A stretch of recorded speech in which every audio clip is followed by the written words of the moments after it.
We've already been talking about Clement's reflection on Big Bob's.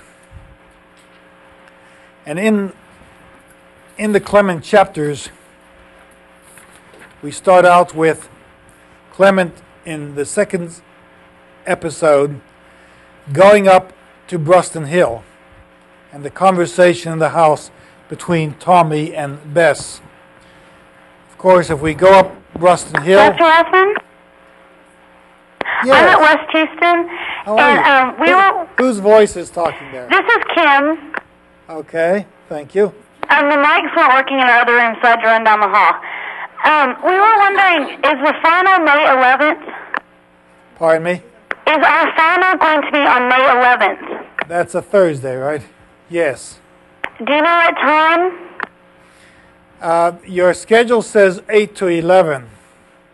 But if you're there at 7, we can give it to you from 7 to 10. Okay, thank you. Sorry to interrupt. So we'd like everyone to be there from 7 to 10. How have you enjoyed reading The Hiding Place? It was okay. All right, I'm glad it was okay.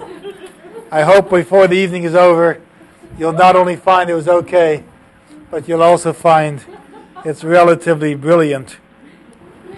Clement goes up Bruston Hill, and I showed you this picture before of Bruston Hill, or this may be a street resembling the hill. Plenty of areas behind these houses on the slopes for people to garden. And if you remember, Bess likes to garden, and she's out in the backyard planting seeds, even at her place. We hear about streetcars and trolleys, too. This is a scene in the 1920s going up Homewood Avenue. I believe it's Homewood Avenue. And they're laying trolley tracks. When Tommy talks about walking along cobblestones, the cobblestones are here, and they're laid inside the tracks and outside the tracks, and the trolley will travel up these tracks. I believe that these tracks may either be there or they might be tarred over at this point, since trolleys have gone out of style. And this again is part of Homewood, and you get some idea of the types of houses. And interesting enough, unlike Houston, where old houses are torn down rapidly, these houses from the 20s and 30s are probably still there. They've been renovated, they've been used, they've been reinforced. But I wouldn't be surprised that what you're looking at are houses that are still there.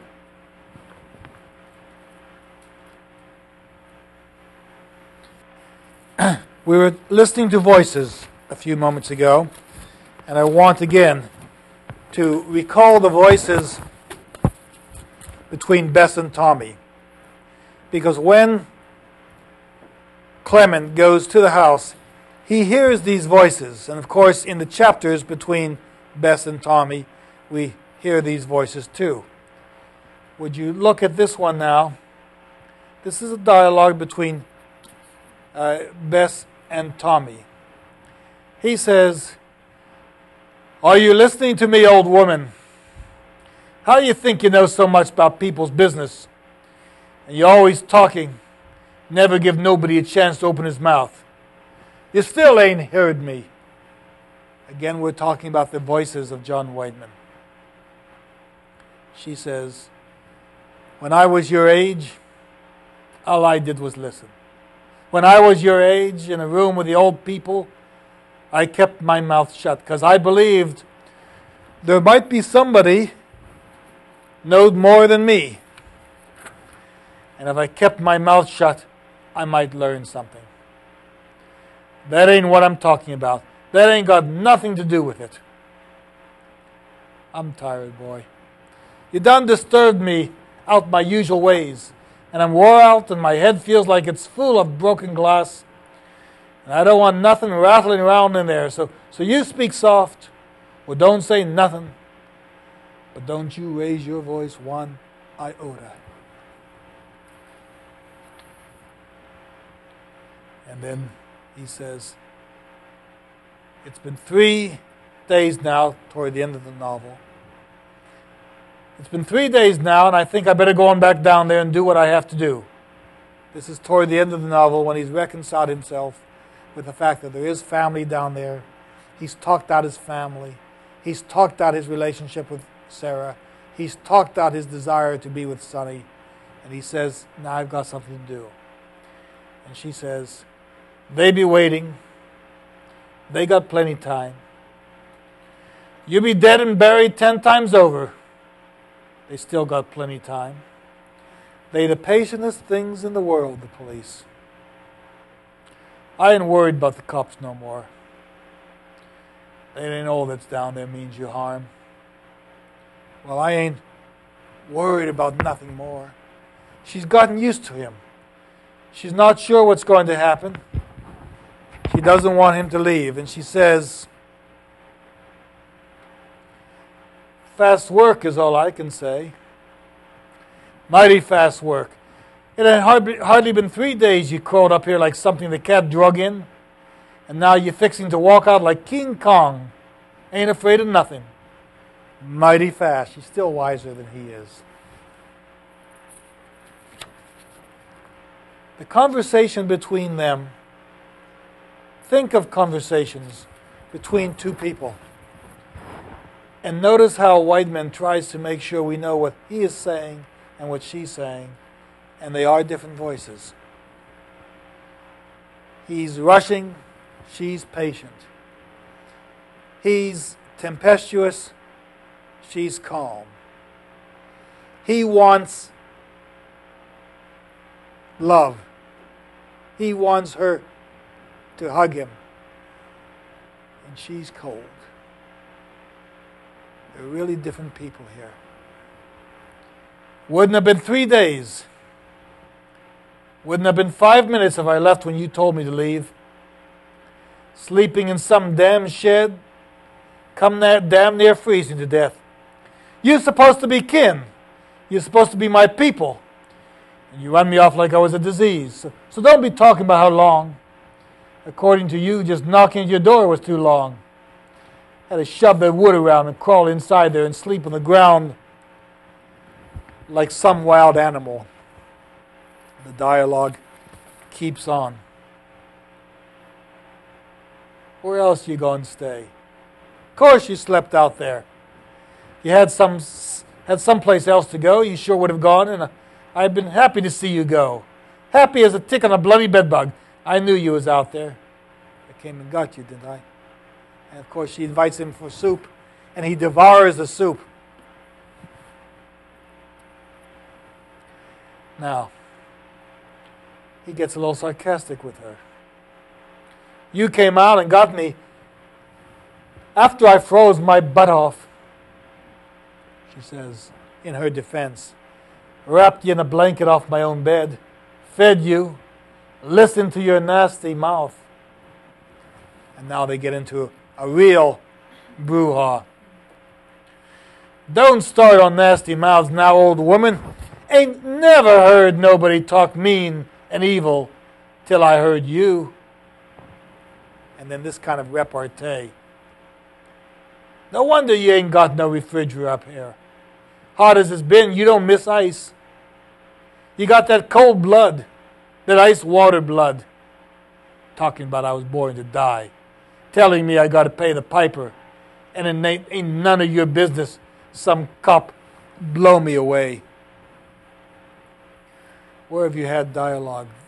Of course, Larry McMurtry is capable of giving us dialogue. But with McMurtry, the harshest moments are the moments between father and son, or between Molly and her son when he accuses her of being promiscuous and a whore. This is different. That is a sign of alienation and nothing brings it together. Here, this kind of talk, this kind of dialogue, this is intended to bring them together, to point out their faults, but in somehow to reconcile them to each other. Did I hear a voice in West Houston? They hung up? All right. Now, you've heard now the voice of Clement. You've heard now the voice of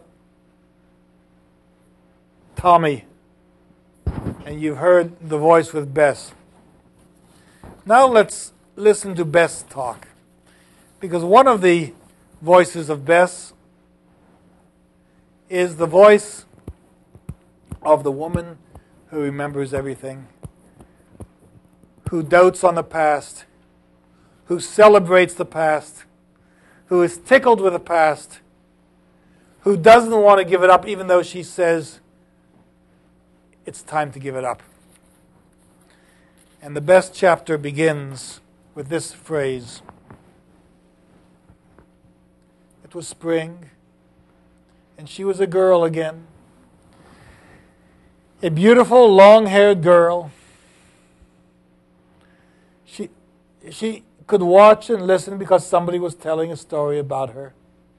Maybe it was Ada talking.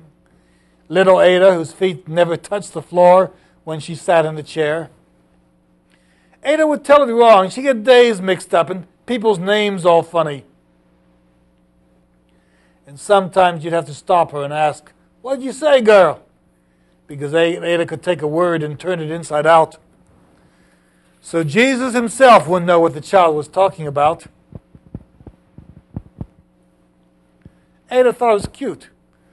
Talked baby talk longer than she should have. And what she used to do because she thought it was cute got to be a habit. And now she's an old woman. And you got to stop her just like you would a child and say, "What's that you said?" Say, "Stop a minute, Ada. I don't know what in the world you're talking about." And Ada just smile, her ain't I cute smile, and wiggle her feet that still don't touch the floor.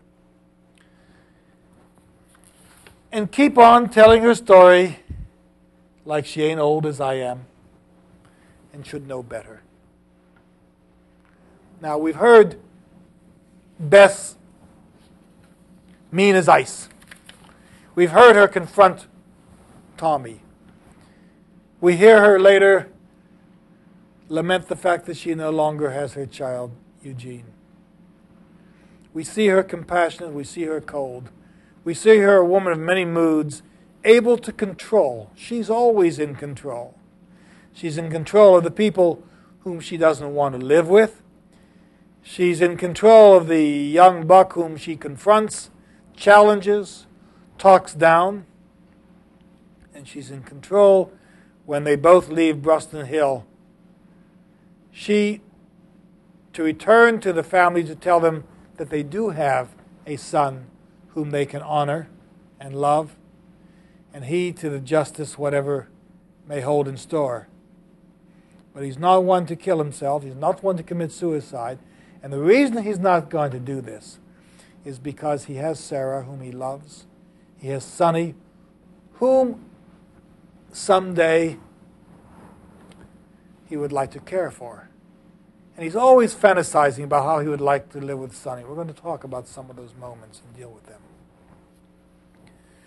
But the character and the point I want to get across is John Wideman's capability to give us the variety of voices that mark his characters as being so unique.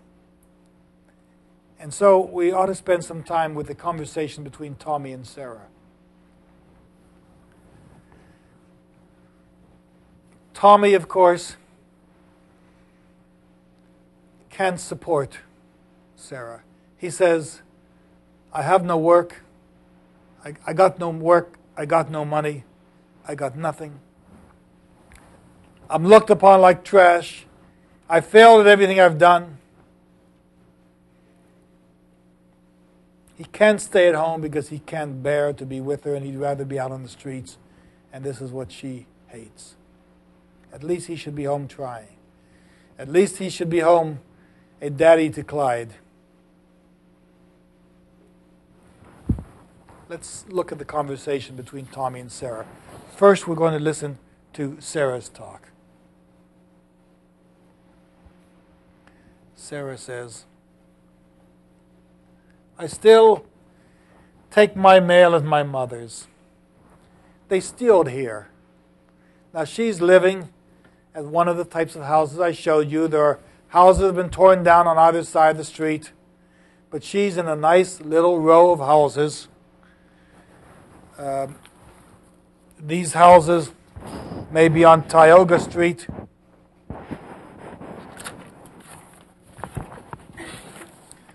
She mentions specifically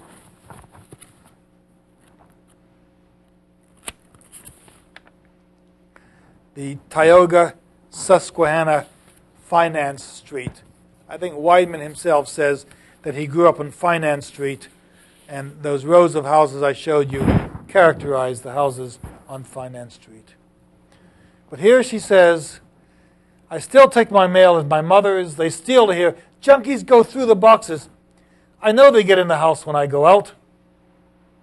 I know they get in the house when I go out. But there's nothing worth stealing. I used to be afraid to open my own door. Afraid I'd catch one in here and he'd get scared and hurt me or hurt the baby. Don't know why they waste their time searching these shacks. The people in them, poor as everybody else around here. Still, when I come home after dark, if the light's on next door, I ask one of the fellows who live there to come with me while I go through the rooms and turn on my lights. They think I'm crazy. We read a lot about crime in America. We read a lot about poverty.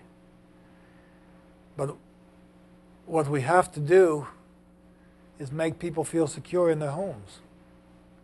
And when they don't feel secure in their homes, such that they can't own anything or possess anything because they know it'll be gone, then what a terrible, terrible existence Sarah is living. And you just feel compassionate for her. Fortunately, she has neighbors who will look out for her.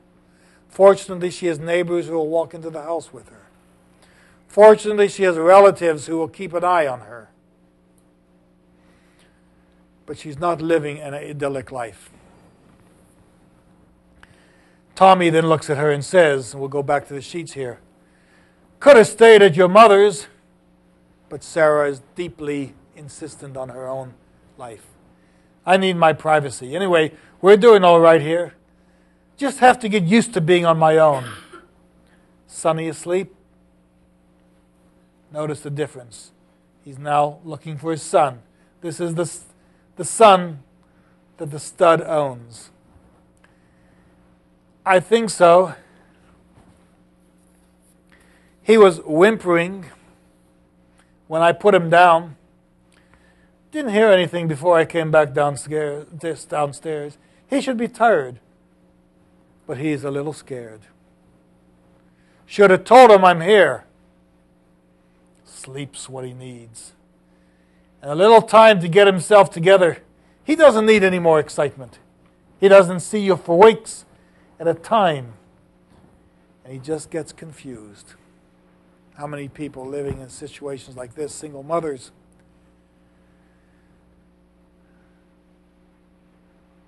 with children old enough to know that the father's no longer around, how many people have to deal with this daily? Should have told him Grandpa's dead and done.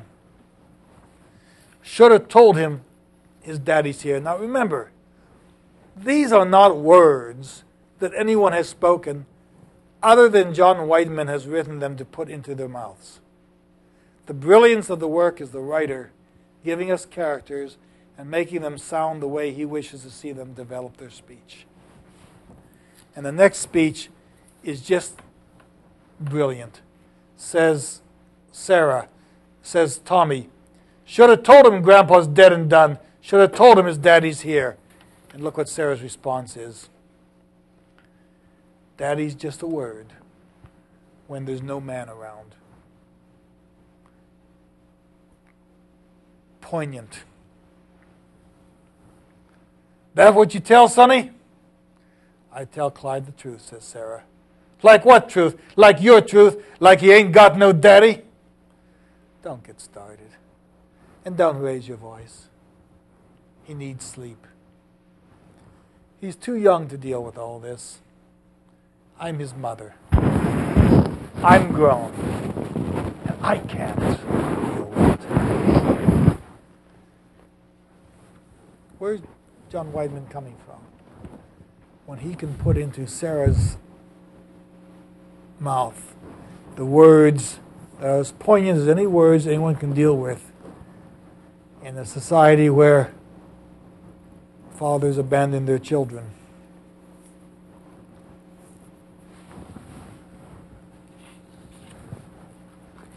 Let's move on and still look at some other voices.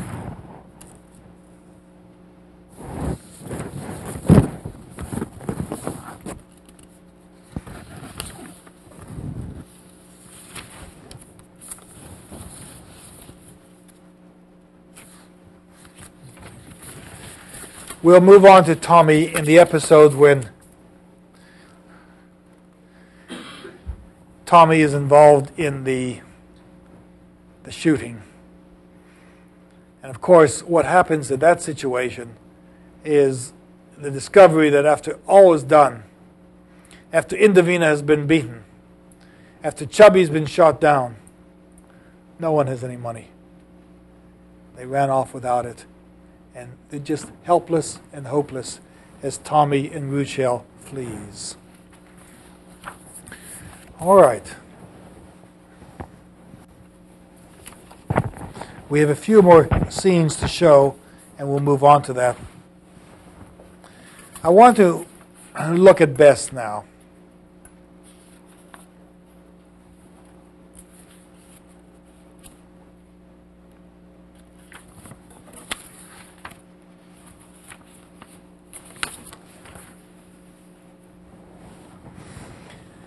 Bess, of course, is one of the powerful female characters that John Wideman is capable of developing. He has them in The Lynchers. He has them in Glance Away. He has them in the love song of Reba Love Jackson. In his own mother visiting her son in that short story called Solitary. He has Lucy in Sent For You Yesterday. Samantha in Sent For You Yesterday. And here he has Bess. Bess's first chapter begins with thoughts about her youth. And then she speaks about the spirituals at the Homewood African Methodist Episcopal Zion Church, the AME Zion Church. Here's a picture of the Zion Church in the early 20s in Homewood. Small, modest.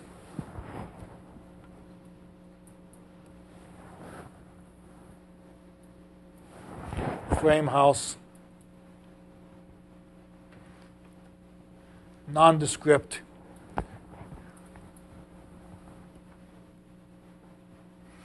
It's being moved at this point from its site. I'm not sure where it would be taken.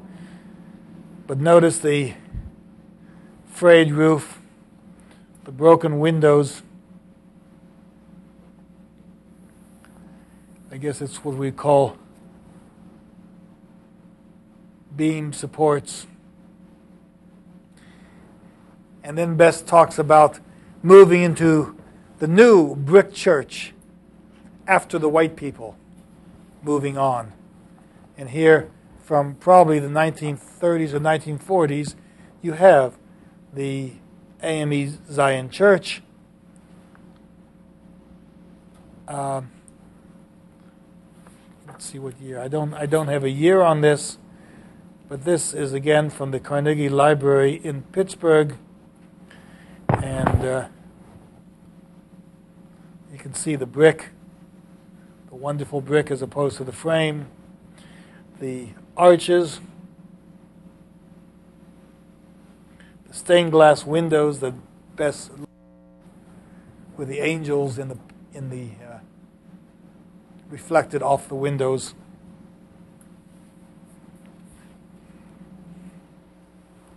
And how close, how many faces can we focus in and find these people who are members of the church, the gospel singers, the minister. It may be the minister. Bess says there are various types of ministers. The ministers who can really sing, And there are ministers who preach like Wideman. This possibly is one of the ministers who can sing with his wife. These are the faces of Homewood, and I'm going to take a few moments just passing them by so you can see the congregation and the members of the congregation that John Wideman is describing. Which of them is Bess? Which of them is May? We know John French is not there. John French, you remember when he died, was not a member of any church in Homewood, so they had to bury him outside of Homewood. They wouldn't bury him in the graveyard.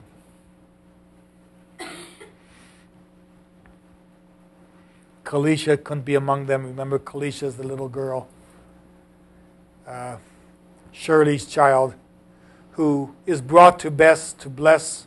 The doctors can't do her any good, but the voodoo woman on the hill may be able to work her white magic and do something for Kalisha. So Kalisha's not there. But this could be Tommy when he's younger. It could be Adelaide. Remember Adelaide who sang in the church? Tommy used to go to church and watch her sing. And his only goal in watching her sing was seducing her afterwards. And he said he watched her body swing and sway for years afterwards underneath her robes in the choir of the AME Zion Church. Where's Adelaide here?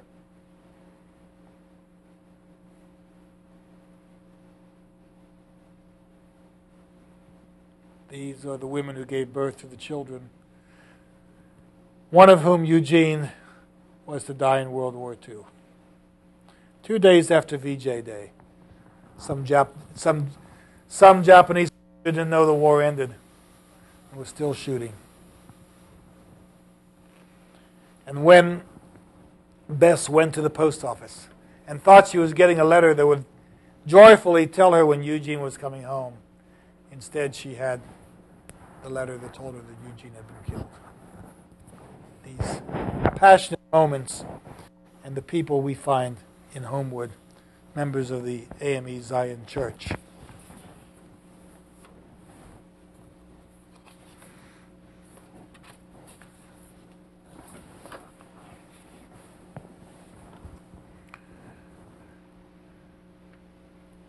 We find in the first chapter of Bess, in chapter called number 2, that Bess has lost her religion. And she has requests for members of the family to come off the hill. Bess is chilled on Bruston Hill. Her great niece or granddaughter-in-law comes in modern dress to bring her from the hill. Remember, she's wearing men's pants and Bess can't stand it. She says, what's happening to these younger people? There is the stench of garbage on Bruston Hill.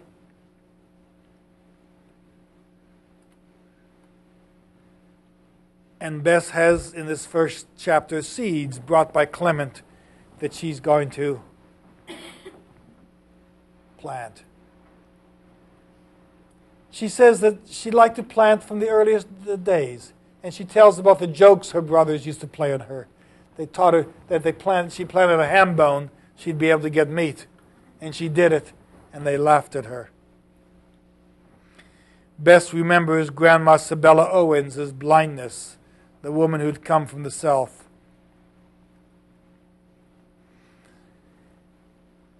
Bess remembers all the fussing and fighting and the way people used to argue with each other. And she says to those who complain that there's too much fighting and arguing, she says, that's the way this family does business.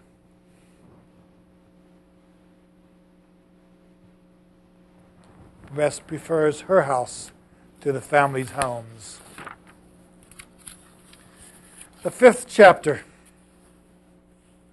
begins again with Bess looking at the scenery, thinking about her long dead sister's great-grandson, that is, Tommy.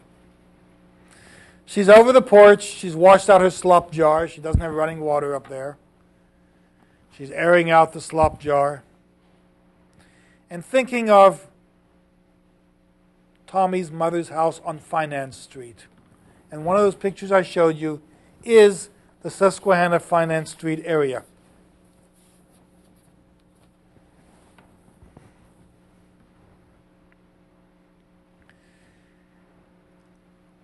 She likes Bruston Hill, Bess does. She says Bruston Hill existed before Sabella Owens brought that white man with her from slavery.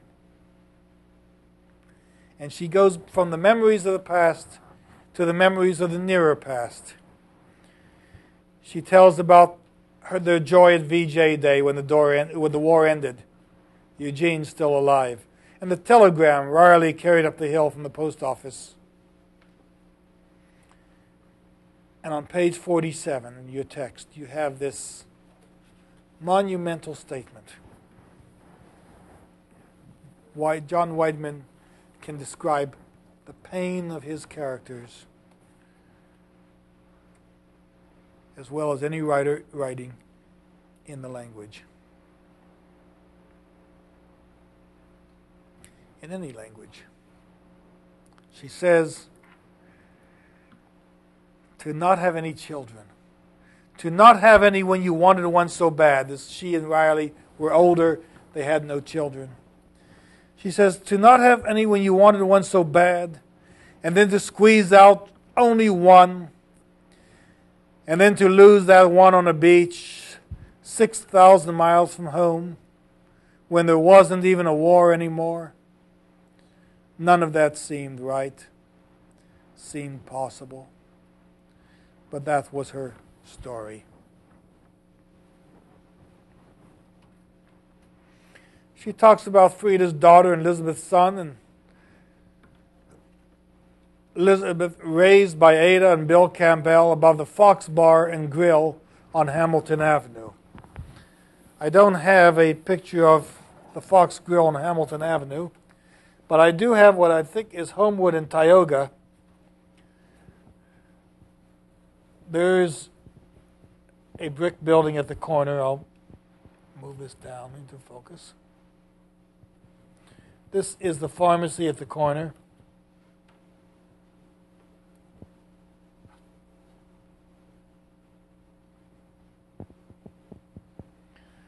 Probably Tioga and Homewood.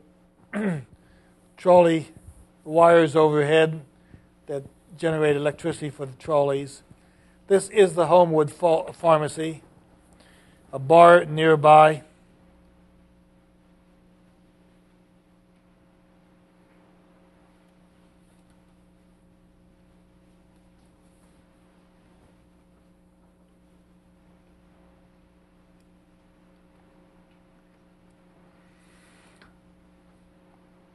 A lounge. I can't get that in focus. But these are the streets and the stores. And when Ada and Bill Campbell, before they hit big on the numbers, they would live on top of a store, on top of the bar.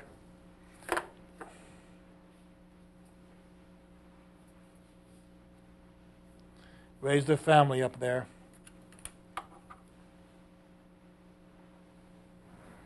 What makes this far more impressive than even Faulkner is the fact that you're seeing the lives of real people integrated into modern fiction. And it's brilliantly done. Another street scene in Homewood. This might be Tioga Way. There you have your sidewalks littered. People don't clean up the ghetto. John Wideman says that the ghetto always is dirty. Boarded up. What you're going to see is the city in transition. Here is a supermarket. These cars are probably 1930s, late 30s. This is Tioga Way. And if you look very close in the distance, right over here, you can see the Gulf Building in Pittsburgh. We have a Gulf Building in Houston, but there's the Gulf Building in Pittsburgh. So from Homewood, you could look into downtown Pittsburgh. There's a corner drugstore, supermarket. There are some the neighborhood is changing from white to black, from Italian to black. And here you have some white citizens still shopping in Homewood. Football jerseys. Very fine football teams at the time in Pittsburgh. The Steelers, the University of Pittsburgh.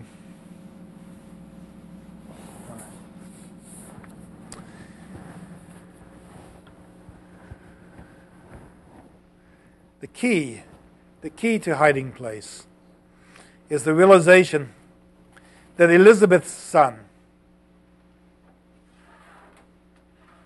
is in Bess's garage. The boy is a Lawson. His sister is Shirley, who lost the baby Kalisha.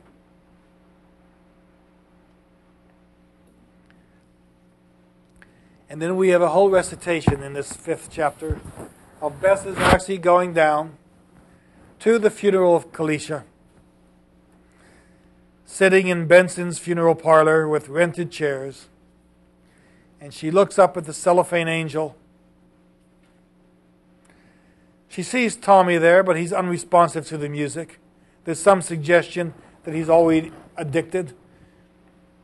And when the music ends, when the funeral ends, Bess doesn't go to the cemetery, but she does see as she's departing Tommy shuffling down the street. So we have some inkling that Tommy is going to be a disaster and that she knew about it ahead of time. The next chapter is chapter 5 is Bess. Then we have a sequence of chapters. 7 is Clement. 8 is Tommy. 9 is a half chapter with Clement again. And then we move back to 1 page of Bess, where Bess is careless of her clothing.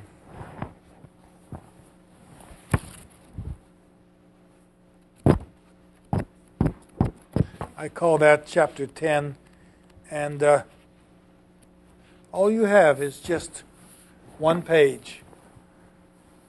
John Wideman has decided that as he paces Bess's conversation, we ought to find out how she dresses and give her a moment to pause before we move into a major section where we see Bess arguing with Tommy.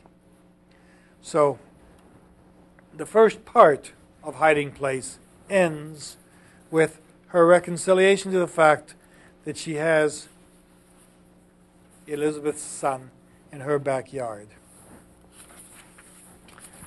But the page that describes Bess is simply poetry. She does not dress or undress. Her man's eyes are not watching from the bed.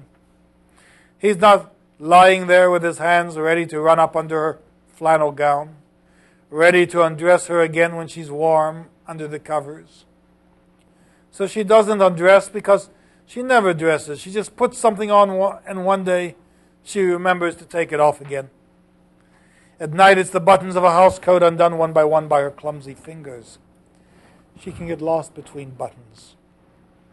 A thought will come to her and fill her, and when it leaves and she remembers again to unfasten the next button, it will seem like years since she's undone the one before. Some of the rags missing half the buttons.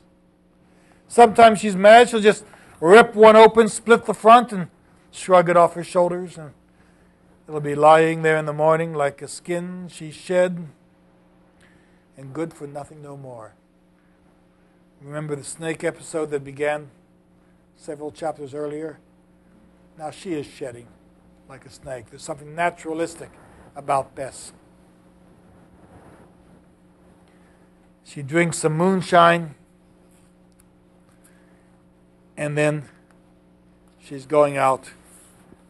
She at one point is interested, thinks about giving Tommy some moonshine, but then she figures she better not, it'll just keep him there an extra few days. Part 2 then begins the confrontation. Part 1 really deals with the development of the family a study of the family, a recognition of who the family is. Bess's separation from the family, but her full realization that she knows what the family is. And she's part of it, and she's going to rescue it. And the second part becomes Tommy's rescue. She realizes how frustrated he is, but he's still Elizabeth's son. And so she's going to make sure he does the right thing. In this first chapter of part 2, Bess confronts Tommy, invites him in, and she is having conversations with the shadow. Clement has called him the shadow. Tommy's wrapped in her blanket. He complains that she's cold, and she kept him out in the cold. She responds by saying, "You got my blanket wrapped around you. You're sitting at my table drinking my coffee. I guess you might say you done moved in real comfortable." And in this chapter, Tommy dreams about his relationships with his son. Let's look at page 94. Now, what's interesting is that each of these chapters has a title. And each of these chapters emphasizes the singular person who's in the title, Clement, Bess, or Tommy. But John Wideman's book is like a symphony. You have themes, and you have motifs, and you have contrapuntal themes, and you have synthesizing themes, and they begin to weave together. When he said he conceived of the novel from beginning to end, it was just a matter of putting it together. What he had to do was discover the technology that gave him 18 chapters, with each of these people having 6 for themselves. Now that doesn't mean the novel is still equal. According to my breakdown, Tommy has 62 and a half pages. We'll say 63. Bess has 44 pages. And Clement has 33. In other words, the major voice in the novel is Tommy's, and hiding place is Tommy's story. He's the one who's going to escape, and he's the one who's going to find himself incarcerated. Let's look at page 94, where Tommy dreams about his son. So much of the novel tells us that Tommy's a dreamer, he's not a doer. He doesn't know how to do anything. Nothing's worked out for him. He can't even spend time with his son. Let's look at that chapter.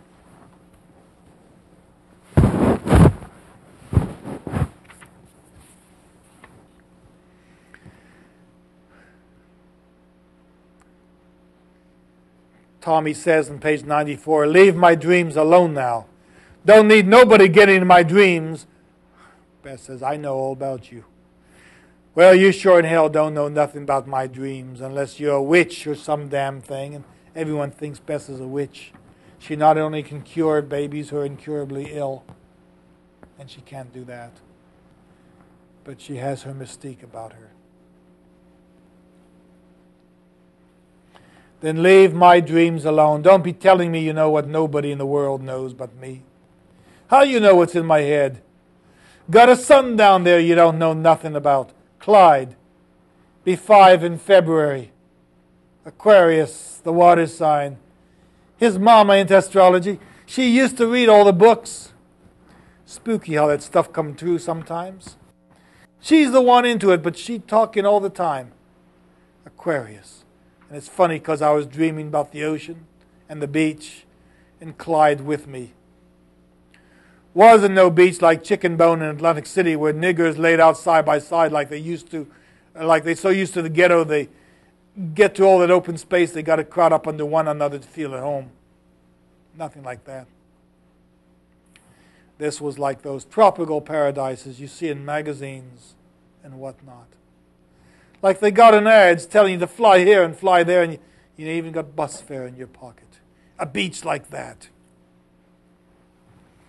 he keeps talking about these dreams he has, these fantastic, unbelievable, unrealistic dreams. Yeah, me telling him a story and me listening too, like really 3 people there and one like God or somebody so he can be on the beach and somewhere else too. Telling a story make Clyde happy. And he wished it could happen. And she says, don't want to hear your troubles.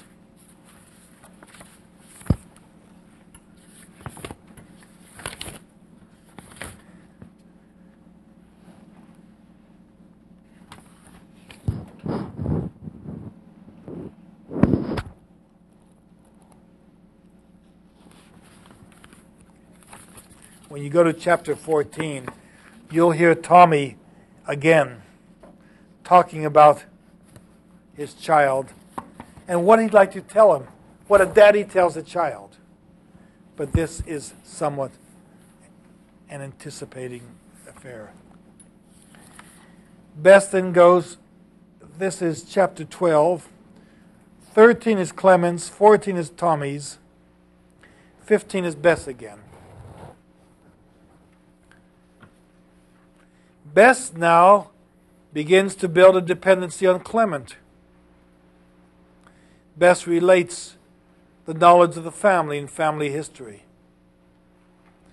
And she claims that Tommy's sister was the last one who came to her house. Kalisha was dying, and they felt that since the doctors couldn't do anything, Bess was their last recourse.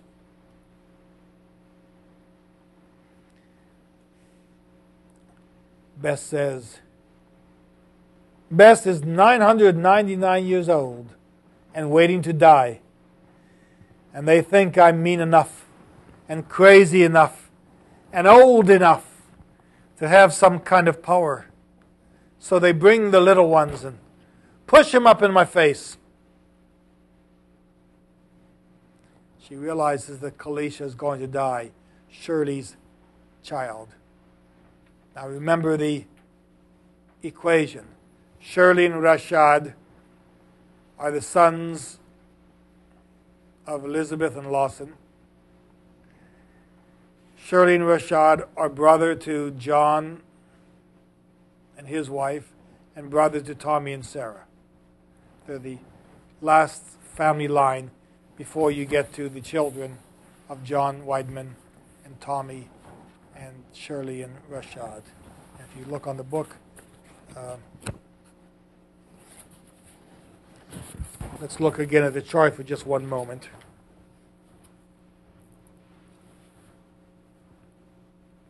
Here we have Judy and John, Sarah and Tommy, Shirley and Rashad. Kalisha has died. She's being buried, and she's brother and sister. She's sister to, or cousin to Clyde and to Jake and Danny, John's own children. Wideman, of course, is the artist of poignancy. When he tries to describe how people feel about the loss of Kalisha, he has Bess utter these words on page, I think it's 133 or 134. What kind of world give that baby beautiful eyes and then put in a drop of poison so they roll around like crazy marbles and she can't see nothing and can't hear and can't swallow her food? Later on, when she realizes that Tommy is paying no attention to her in this chapter, Tommy's eyes are a million miles off, or at least they're on his son, Sonny, whom he cannot support. Bess says, this is the last pages of that chapter. Bess says, your eyes don't even belong to you no more. You're so far out, you can't even control yourself. She says, your problem is that you've got rabbits in your eyes. You're always looking further and jumping when you should be staying still. You've got rabbits in your eyes, and grave dust on them long feet. Bess's final chapter is the chapter when the police come storming up the hill. Now, there are some people who felt that when the police stormed up Ruston Hill, Tommy was killed. I mentioned this to John Wideman when I saw him, and he was kind of taken aback by it. He said, no. He's got to survive. That's the whole point. So no one should believe that he's shot by the police. And of course, since we know the story is that Tommy, as Robbie, will go to jail. He stays alive.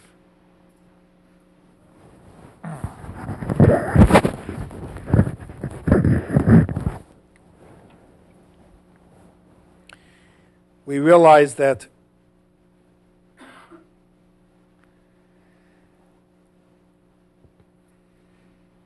John Wideman wants this novel not to be a novel of despair and death. This is not the way Absalom ends.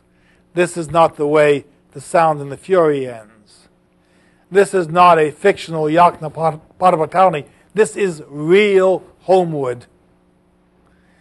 And John Wideman doesn't want anyone to think that the police stormed up Ruston Hill and killed Tommy or shot him.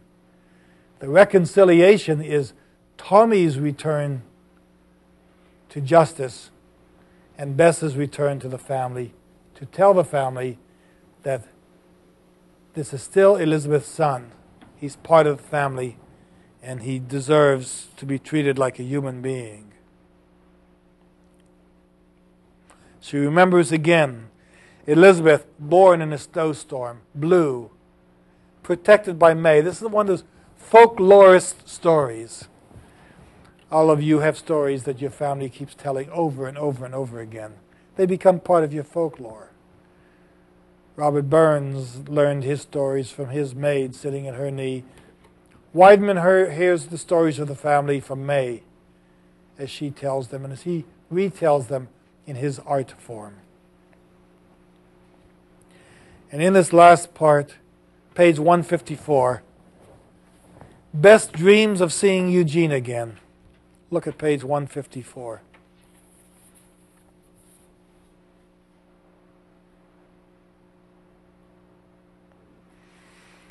Toward the end of the paragraph. Letters lie, and nobody but a fool believes what letters say. Nobody but a fool would be outside in all this snow, fighting all this ice just to get a letter.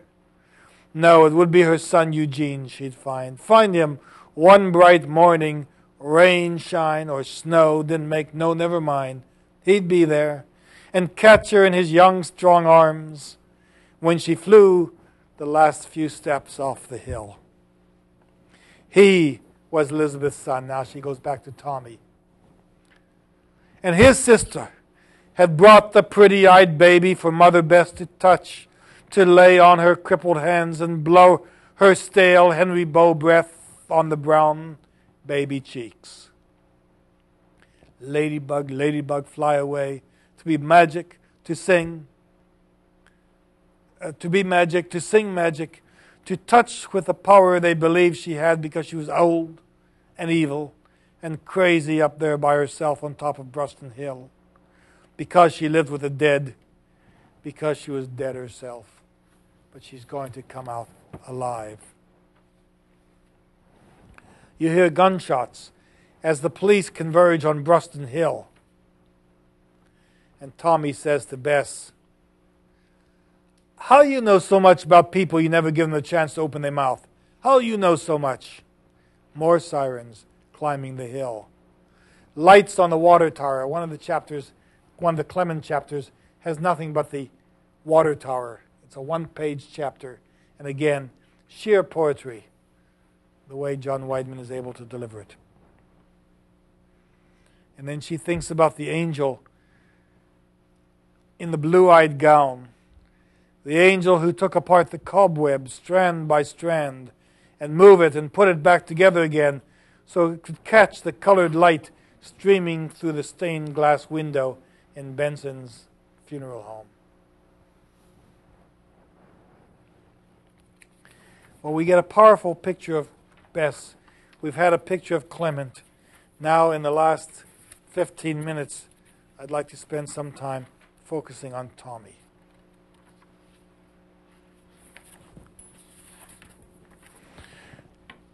Tommy's first chapter isn't until chapter 4.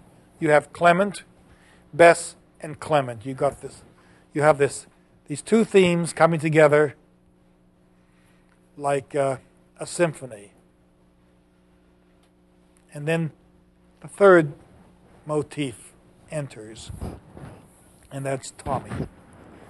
More pages are devoted to Tommy's parts and Tommy's speech than to any other in the novel, because Hiding Place is essentially Tommy's story.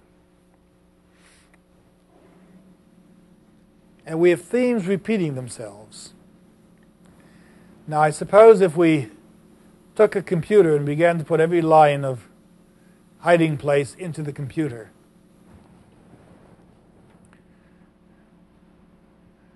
we would be able to have one line after another, and we could see the contrapuntal themes merging.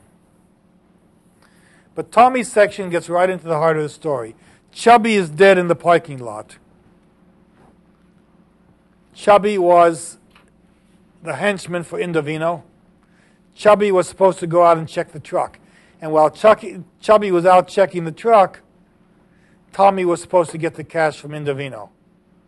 And he would have the cash in hand before Chubby came back and said, "It's a scam." Tommy, of course, is not guiltless. He takes his gun and smacks Indovino on the head, and Indovino falls back onto the floor. And then he hears the shot, and he knows something's gone wrong.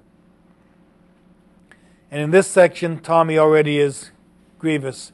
He says, if he could tell somebody, it would all go away. He wishes it would never happen. He remembers seeing Indovino's face. He remembers his mother's coffee cup. He thinks about how people will talk about him.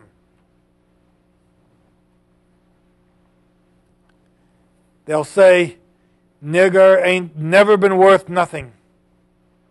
And now he's a killer. Now they go and kill him too." He hides at the theater and then climbs to Bess's, where he hears and recognizes and hears the story of the Abraham and Sarah marriage, and learns and recalls the events of Bess's loss and Riley's loss of their son when he was killed on VJ Day.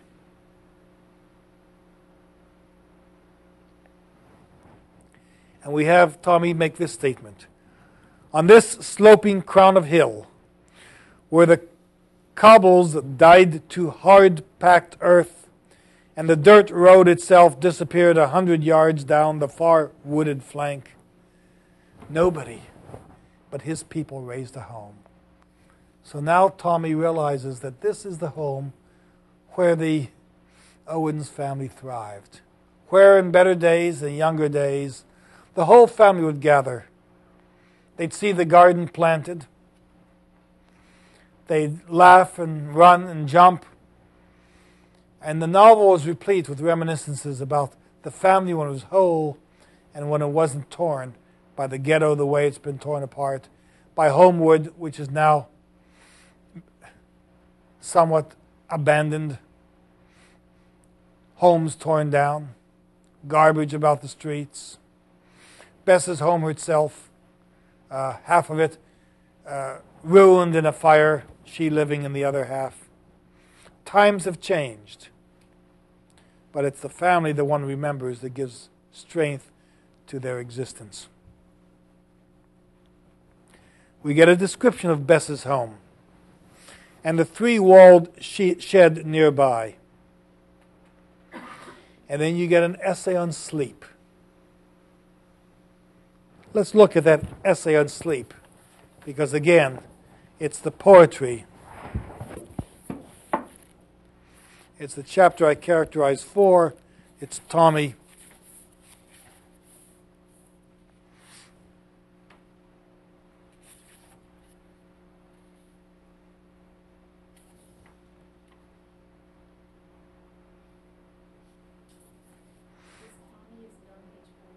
Yes.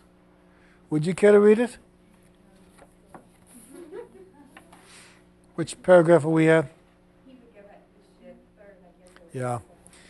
He would go back in the shed if she wouldn't let him stay anywhere else. He was so tired he could sleep any place, even standing up against these trees. If ever there had been a time in his life when he had slept long enough and untroubled enough to want to open his eyes in the morning, he had forgotten when. Sleep was a black pit, and he stood with his toes on the edge, and somebody kept shoving him, shoving between his shoulders, so he toppled down and fell and fell and fell deeper into the darkness, till his own screaming jerked him awake. Sleep had been a trap, death by falling, yet he yearned for it. He needed to shut his eyes and forget. Then maybe it would all go away. Nobody stretched out dead on Indovina's lot. Nobody chasing him down. But all the old woman could say was, no. In the alleys, the dogs go crazy. They come snarling at you, and the big ones rear up, beating their paws on the fence and barking loud enough to wake the dead. He had wanted to stop and punch one in the face, blast it, and send it sniveling back under the steps, where it was supposed to be asleep. But no one's asleep, and no one can sleep with this misery. We have the description of Bess's home, and then the chapter ends after the essay on sleep with Tommy remembering that in school he himself was part of a singing group called the Commodores, and in this chapter he begins to think of some of the gospel music. My Lord, what a morning! He could hear the lead tenor of the Swan Silverstones begin the song. A husky voice, but crystal clear when it hit the notes. A voice going places. Sweet tenor ain't supposed to be able to go. Reaching high, reaching low. So my Lord was a king and a friend, and your own jive self walking across the valley of the shadow. Don't they sound good?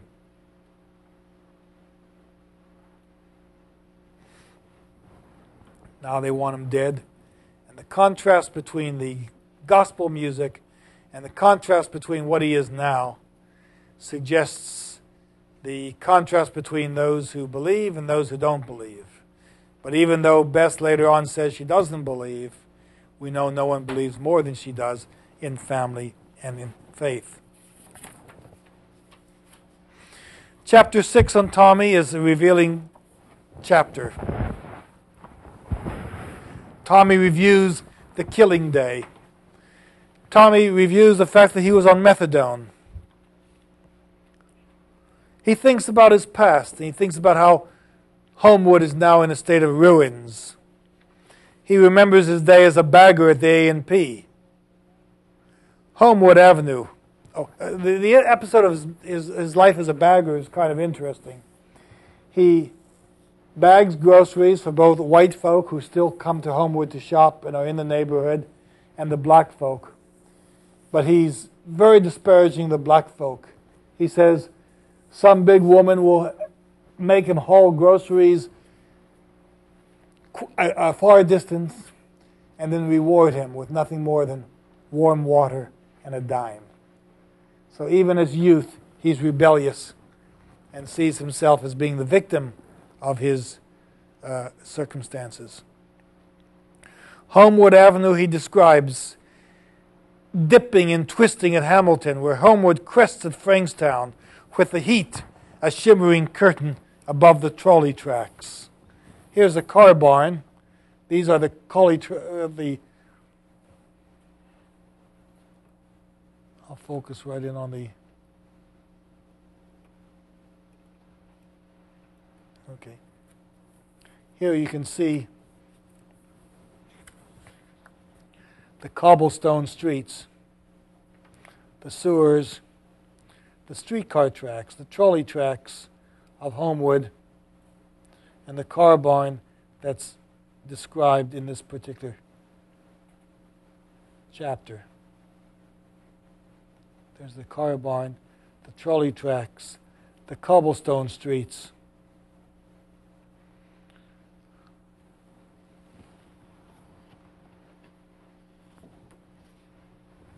This is where the 82 and 88 trolleys twisted. And of course we have that picture again of Homewood Avenue.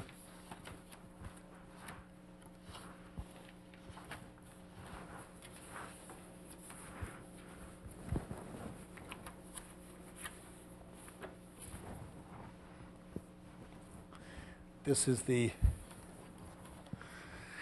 twisting and turning street. You see the car tracks are being laid down here, the trolley tracks, and then the street goes down around.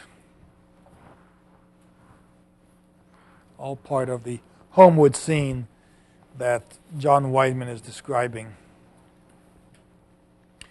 We discover in chapter 6, in Tommy's chapter, that he was one of the cleanest cats at the Westinghouse High School, that he used to dress in the finest clothes. And now here he is, he says, in underwear that you can't ever get the gray out of anymore. He's ashamed of himself. He was the lead singer for the Commodores and used to sing doo-wah ditty and the songs that they were popular when he was a teenager in the 60s. He describes the young kids getting ice cream from Strayhorn, the man who was so powerful that he beat up 3 gamblers when they refused to give him his winnings. And then we discover a number of episodes going on. We see talk of soldiers returning from Vietnam on the street corners, the rhythms of the streets, the basketball players. And Tommy says, I could have been a basketball player like my brother John. I could have been better. I've got the hands, I've got the moves. But he never moved in that direction. Sarah tells him, what attraction did the streets have for you? Why were the streets more attractive to you than our home, than your son, than your wife? It's his personality.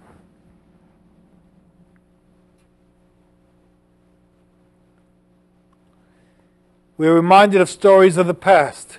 The Bucket of Blood restaurant, bar where John French drank.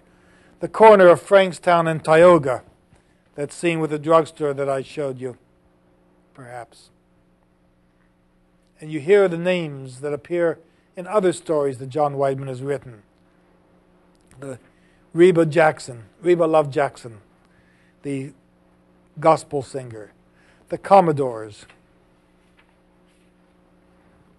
In this section, Tommy tells us the last time he was in church was when he heard Adelaide sing. He loved to hear that woman sing.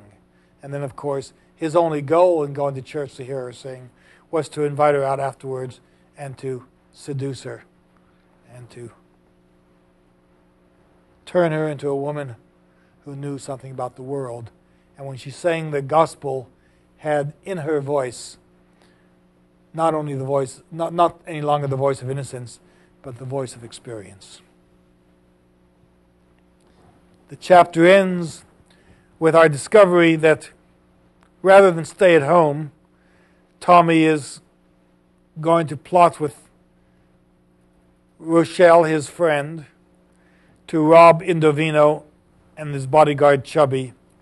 Then you have the exchange of goods, and Chapter 6, the second part, ends with the shooting and Tommy's flight. The 8th chapter, which follows a Clement episode. In fact, it's a 1.5 pages.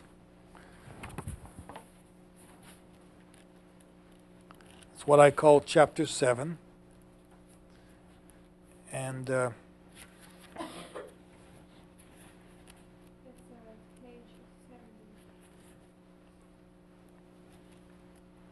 right.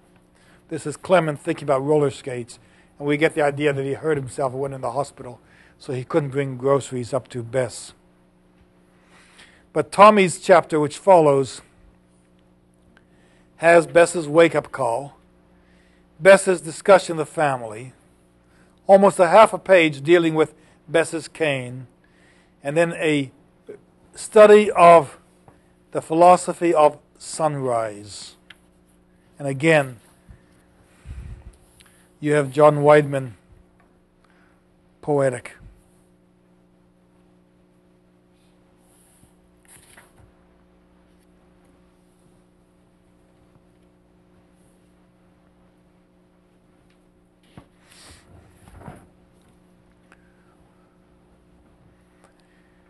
Tommy enjoys soup,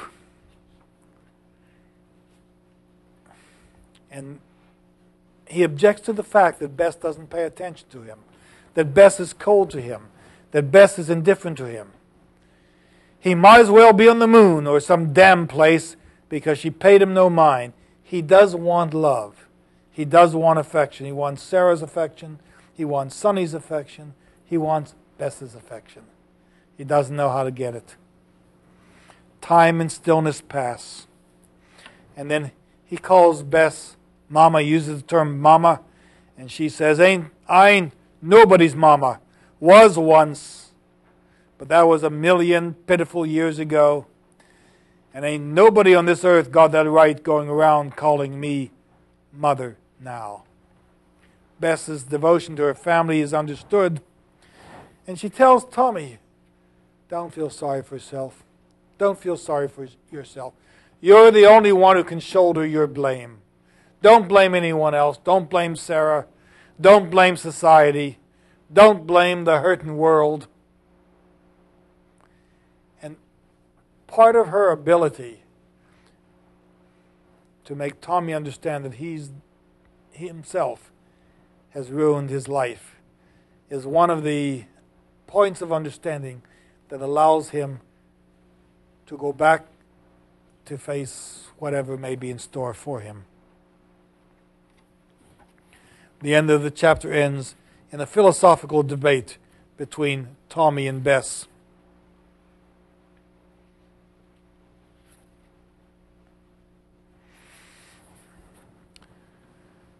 Her hard back has the Beatles back in the darkness across the room. He looks at her.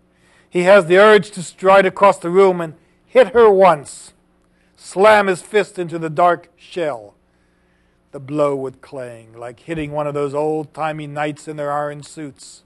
Just once to let her know what he could do if he wanted to. The world was hard, sure enough. He knew all about that. Harder even than the shell wrapped around her old thick back. This reminds me of the philosophical chapters of Moby Dick. When you get into the chapters called The Line, when you get into the Heidelberg Tun, when you get into the Squeeze, when you get into the Tale, where Melville describes these powerful scenes, this is what you're getting in Wideman. You're getting in each of these chapters ultimate philosophical perception. And the perception doesn't go back to the generation of Elizabeth. It goes back to John French. It goes back to Sabella Owens. It goes back to primordial time where life shapes sensibility. There's more that we could say about this novel. I can keep going for a long time, and I think you can too as you begin to absorb the major features of John Wideman's writing. But I think that All of Wideman's books are worth reading, the whole corpus. Glance Away, Sent for You Yesterday, Hiding Place, Reuben, Fever, Philadelphia Fire, the modern short stories, the tragedies and the hopes of his own life, and he's writing at a feverish pace. The books are coming out almost every 3 years from John Wideman, and so keep in touch with him. Read his material when it comes out. What you have is not a black writer, although he is a black writer. You have a regional writer from Homewood, although Homewood has been transformed into a universal. You have, again, a major American writer, and I think a writer of major proportion. You could equate him with Nobel Prize quality under any circumstances, and discover now that you're only in the midst of his career. So keep in touch with the works of John Wideman, and I think it appropriate to end this study of the 20th century voice with a writer who is unsurpassable in trying to describe the voices of the people whom he knows and whom he is able to discuss with us through his novels. Well, it's been an interesting semester. I'll look forward to seeing you on Thursday when we have an opportunity to discuss these works. You will have 5 works you've discussed this in the second part of the course. Redburn, The Castle, Ida, Leaving Cheyenne, and Hiding Place. One of them you must exempt. I'll be very interested in seeing which 4 you've chosen and which one you will eagerly choose to read when the semester ends. Thank you for being with us tonight.